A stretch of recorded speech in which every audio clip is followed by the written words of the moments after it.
screening of the businesses that will be in the park. It's the market. As a professor, I can look at a plan and say, that is the neatest plan. I love this plan. But I'm not expert in that industry. And we have experts in that industry.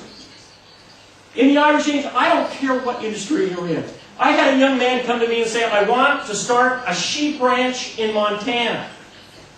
And I thought, my goodness, have we got anybody in sheep ranching? We do. We have people in sheep ranching. We have people in fish. We have people in clothing. We have people in medical technology. We have people in energy. Tim is an expert in energy, and I would never, ever look at a business plan that deals with energy that I didn't call Tim and say, Tim, you've got to look at this. They also sponsor, mentor, scrub the plans. In the end, Irish Angels, that's the secret sauce for Notre Dame entrepreneurship. We can only get so far. But I can tell you, if we're going to start businesses, we must have the Irish Angel Network. Now, it's important now that you listen to an angel. You've listened to the professor. Let's turn it to an angel then. So if you would like to introduce the angel. Thanks.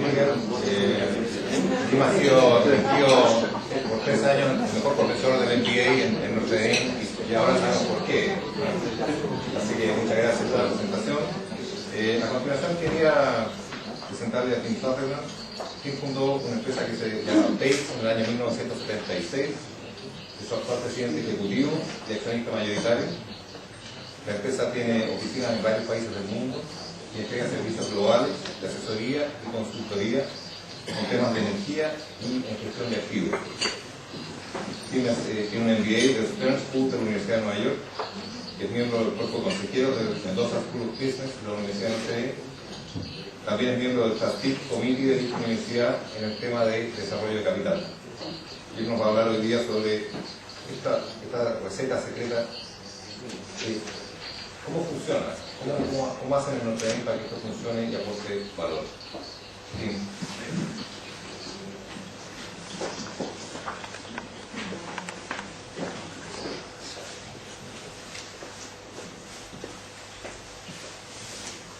Okay, can everyone hear me clearly? A couple of things to start. It's really been an absolutely great job. Where I want to go differently than where I started was to talk to you a little bit about passion. Now I know Jim did a great job of getting you all very, very excited. And you should be. My job is to sober you up just a little bit, to talk about something that's really important, I think, to the university, and to you as businessmen, and I would say to the economic community. And I feel very passionate about it, and I do deeply regret that I am not able to speak Spanish so that you could understand, so I could provide the right nuance into what I'm saying. There is an opportunity here right in front of us. It truly is. It's not an opportunity just for the university. It really is an opportunity for the university and for key business people. It has to be materialized. And that is going to take some leadership. And many of you have probably heard the difference between leadership and management. We talk so much about both words, but the best way to describe it that I've heard is leadership is doing the right thing, and management is doing the right thing well. And there's an opportunity here for you folks to evidence leadership and to evidence good management. My original presentation was designed and focused, and I'll go through a couple of slides, but I'm not going to go through all of them.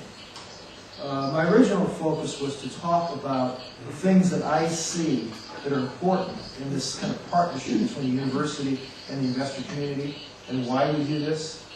I will speak to that. But what I want to confront directly is a message that I have been hearing from the moment I got off the plane this morning, or yesterday morning. Something that people have been telling me is distinct about the Chilean business community. And I confess that I have not had a great deal of experience, or any experience, with the Chilean business community. But I want to bring this right out of the table so that we can put it out there and discuss it. And I hope that time permits, if I'm not too verbose here, to have questions and answers about this. But what I'm hearing is that the Chilean business community is very sophisticated, and they are very concerned about risk avoidance. Because culturally, there's a penchant here to try to avoid failure. And this has been explained to me in more than one occasion in a very short period of time.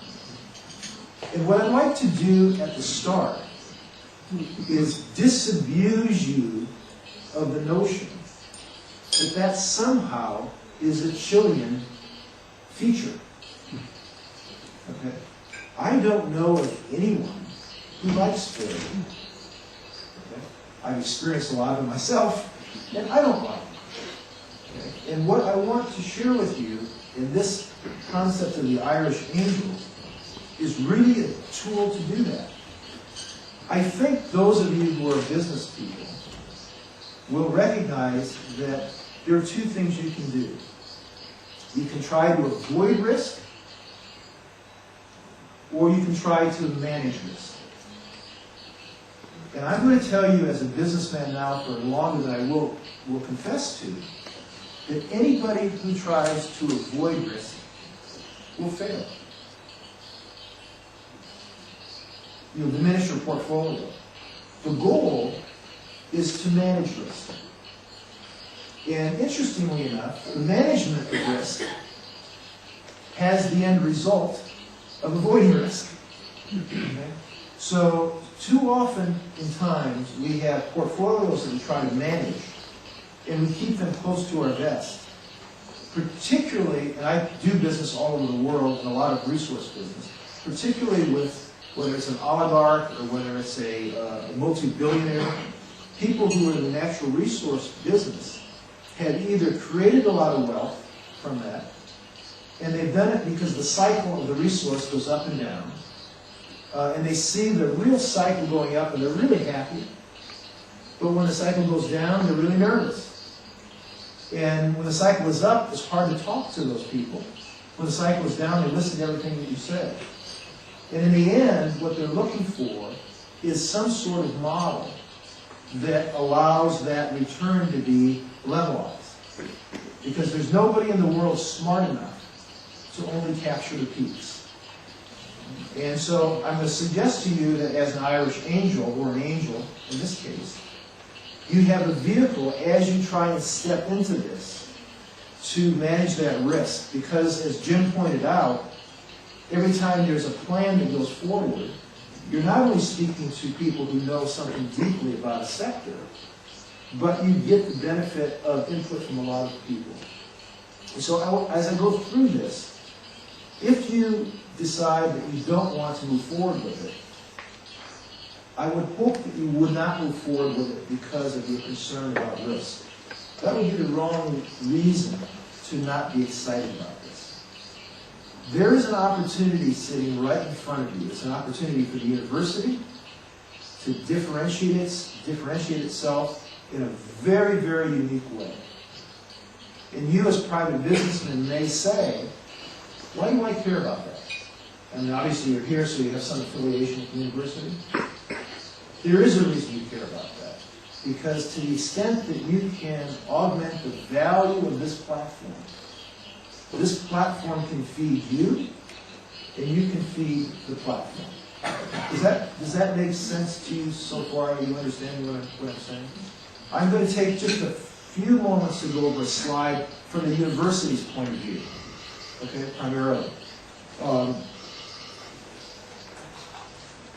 Everyone knows this. This is what I call my life. It's the Rubik Cube. It's very, very easy to do if you know how to do it. Okay?